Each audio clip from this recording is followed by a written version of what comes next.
Welcome everyone to the finals of the World Scholars Cup 2008. I think one of the main motivating forces for me and the team we brought from Cambodia was to give students an opportunity to be involved in something for the first time, but also for a group of students who may not be the ones that represent the school in sport or in Model United Nations, to give them a chance to be in an all-round academic competition. Pencils up. The correct answer is A, on public buildings.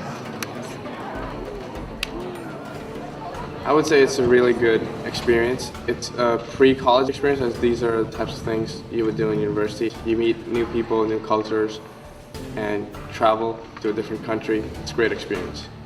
I really believed in the World Scholars Cup curriculum. When Daniel came to our school and told us about it, it just sounded really exciting. A Space Odyssey would be better if it included and utilized the current science and technology. Cloning was not a relevant and controversial topic during the time of the film. Seeing how they've changed the curriculum a bit with the different components, with the debate and the essay, as well as a written quiz, it was something that I could really believe in. And so I helped to work with the school in order to make it happen for our students this year. Which part of Australia are you from? Sydney. I love Sydney. Which school? Paris. They're discovering that because they studied this material, they've shared an experience with kids from around the world. They're making jokes that the other teams understand. And the ability to share an insight in a humorous way is a real bonding opportunity. But in the rainy season, you get floods. Oh, it's so high. Oh. You debated them. We're ready. And they beat us. I think part of our philosophy behind being part of the Scholars Cup was to give students a chance to challenge themselves and to reach some goals for themselves, to challenge themselves in areas of public speaking, learning knowledge, to be part of teams where they have to learn to compromise and listen to each other. It's also very different from what we usually do. Like in classes, basically you're just sitting down listening to the teacher. So now we get to sort of do our own research on things and look at the guides and study for ourselves.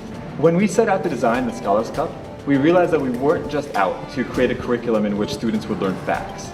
We wanted a curriculum and an experience in which students learned new skills. A lot of students, especially the caliber of students who would do something like Scholars Cup, they would learn so much from going to a different country, learning about a different culture, different language, meeting new people. That I think is definitely one of the benefits of being a part of Scholars Cup. The testing, the challenge and the quizzes are pretty detailed, and the debate itself is pretty hard. But if you just try really hard that is, then you might just succeed. Like study a lot study before you go. We didn't, and then we studied.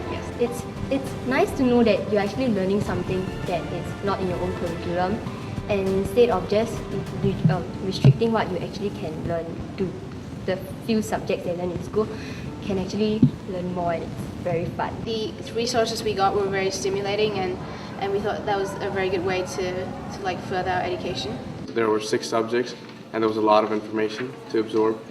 And studying all that and bringing it all together and refining it out as one team so we all know how we're doing, that was probably the most challenging part. It's like knowing that you are the pioneer of something.